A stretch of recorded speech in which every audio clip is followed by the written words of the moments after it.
tugas kepramukaan ini saya akan menjelaskan mengenai SKK dan TKK. SKK adalah singkatan dari syarat kecakapan khusus, sedangkan TKK adalah singkatan dari tanda kecakapan khusus. Keduanya saling terkait. SKK atau syarat kecakapan khusus merupakan serangkaian syarat untuk mendapatkan TKK atau tanda kecakapan khusus. Sedangkan TKK adalah tanda yang diberikan setelah menyelesaikan SKK. Dalam Anggaran Dasar Gerakan Pramuka Pasal 9 Ayat 3 disebutkan bahwa salah satu metode pendidikan kepramukaan adalah sistem tanda kecakapan. Sistem tanda kecakapan ini terdiri atas dua golongan, yaitu tanda kecakapan umum dan tanda kecakapan khusus. Syarat tanda kecakapan umum meliputi berbagai bidang dan semua pramuka pada waktunya harus mencapainya. Sedangkan SKK meliputi hanya satu bidang saja. SKK dan TKK. TKK atau tanda kecakapan khusus adalah tanda yang menunjukkan kecakapan, kepandaian, keterampilan, kemampuan sikap, dan usaha seorang pramuka di bidang tertentu, sesuai dengan usia, jenis kelamin, dan kemampuan jasmani dan rohani. Untuk memperoleh TKK, seorang pramuka harus mampu menyelesaikan SKK terlebih dahulu. SKK berlaku bagi anggota pramuka siaga, pramuka penggalang, pramuka penegak, dan pramuka pandega. TKK bersifat opsional bagi peserta didik, sehingga seorang peserta didik dapat memiliki TKK yang berbeda dari peserta didik lain. Dengan kata lain, seorang pramuka bebas memilih SKK apa saja yang diinginkannya sesuai dengan kemampuan, keterampilan, dan minat yang dimiliki. Ketentuan tentang kecakapan khusus diatur oleh Gerakan Pramuka dengan Surat Keputusan Kuartir Nasional Gerakan Pramuka Nomor 134 KN 76 Tahun 1976 tentang petunjuk penyelenggaraan kecakapan khusus. Tingkatan dan bentuk TKK. Kecakapan khusus hanya berlaku pada anggota muda Gerakan Pramuka atau yang biasa disebut juga sebagai peserta didik. Peserta didik ini meliputi pramuka siaga, pramuka penggalang, pramuka penegak, dan pramuka pendega. Kecakapan khusus tidak berlaku bagi anggota dewasa Gerakan Pramuka seperti pembina pramuka, pembantu pembina pramuka, pelatih pembina pramuka, andalan, dan anggota majelis pembimbing. Bentuk dan tingkatan TKK. Tingkatan dan bentuk tanda kecakapan khusus untuk masing-masing golongan peserta didik pramuka adalah berbeda. Perbedaan tingkatan dan bentuknya adalah sebagai berikut. Untuk pramuka siaga, SKK untuk pramuka siaga hanya terdiri atas satu tingkat. Tanda kecakapan khusus untuk pramuka siaga berbentuk segitiga sama kaki terbalik atau sisi alas di bagian atas dan tidak memakai bingkai. Untuk pramuka penggalang, SKK untuk pramuka penggalang terdiri atas tiga tingkatan. Untuk pramuka penggalang, SKK untuk pramuka penggalang terdiri atas tiga tingkatan dengan bentuk yang masing-masing berbeda. Tingkatan dan bentuknya adalah: yang pertama purwa, yaitu berbentuk lingkaran dengan bingkai berwarna merah. Yang kedua madya, berbentuk persegi dengan bingkai berwarna merah. Kemudian utama, berbentuk segi lima dengan bingkai berwarna merah. Untuk pramuka penegak dan pandega, SKK dan TKK untuk pramuka penegak dan pandega sama, terdiri atas tiga tingkatan dengan bentuk: yang pertama purwa berbentuk lingkaran dengan bingkai berwarna kuning, yang kedua madya berbentuk persegi dengan bingkai berwarna kuning, kemudian yang ketiga utama berbentuk segi lima dengan bingkai berwarna kuning. Penggolongan SKK dan TKK. Berbagai macam SKK dan TKK yang ada dikelompokkan dalam 5 golongan atau bidang. Masing-masing bidang dibedakan dengan warna dasar atau background yang terdapat di tanda kecakapan khusus.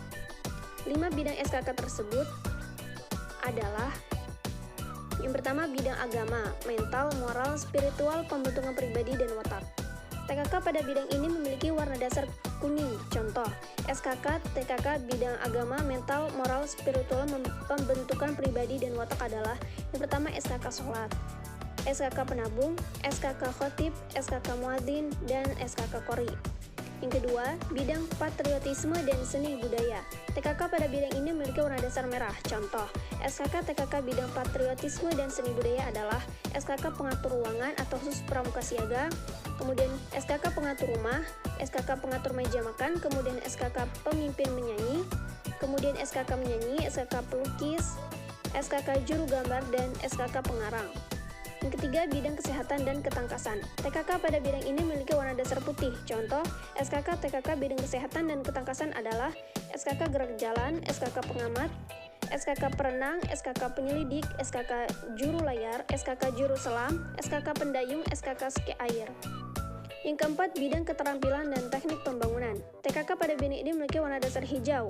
Contoh SKK TKK bidang keterampilan dan teknik pembangunan adalah: SKK juru kebun, juru potret, SKK berkemah, SKK peternak ayam, SKK pengumpul perangko, SKK juru semboyan, SKK menjahit, SKK pengendara sepeda, SKK juru masak, SKK pencinta dirgantara, SKK pengenal pesawat terbang, SKK juru peta, SKK navigasi laut, SKK komunikasi, SKK penenun, dan SKK perahu motor.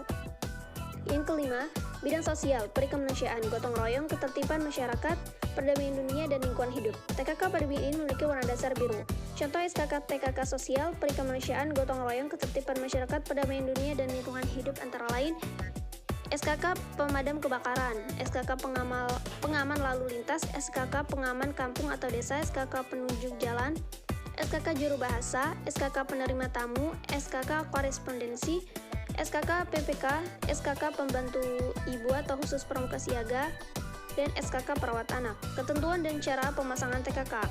Tanda kecakapan khusus atau TKK dikenakan di lengan baju sebelah kanan, di sebelah bawah tanda kuartir sebanyak maksimal 5 buah TKK.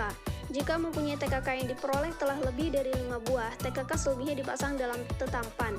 Tetampan dipakai sebagai selempang di baju atau dari pundak kanan ke pinggang kiri. Beberapa ketentuan lainnya mengenai SKK dan TKK. Yang pertama, hanya TKK yang ditetapkan Kuarnas yang boleh dipakai. Kedua, yang berhak memberi TKK adalah pembina atau pembantu pembina yang langsung membinanya atau seseorang yang dianggap ahli dalam bidang tertentu. Yang ketiga, seorang pramuka hanya dibenarkan mengenakan TKK setelah yang bersangkutan, yaitu menyelesaikan SKK dan mencapai tingkat SKU siaga bantu, SKU rakit, mencapai SKU bantara, dan dilantik sebagai pramuka pandega. Seorang pramuka tidak diperbolehkan memakai TKK untuk golongan peserta didik di bawahnya, kecuali pramuka pandega yang boleh memakai TKK tingkat penaga. Yang kelima, TKK yang tingkatannya lebih rendah tidak boleh dikenakan lagi setelah meraih TKK sejenis yang tingkatannya lebih tinggi. Semisal setelah mendapat TKK menabung tingkat madya, maka TKK menabung tingkat purwa harus dilepas. Yang keenam, TKK tidak berlaku untuk pembina, andalan, anggota MABI, dan pramuka dewasa lainnya. Mungkin sekian penjelasan dari saya. Wassalamualaikum warahmatullahi wabarakatuh.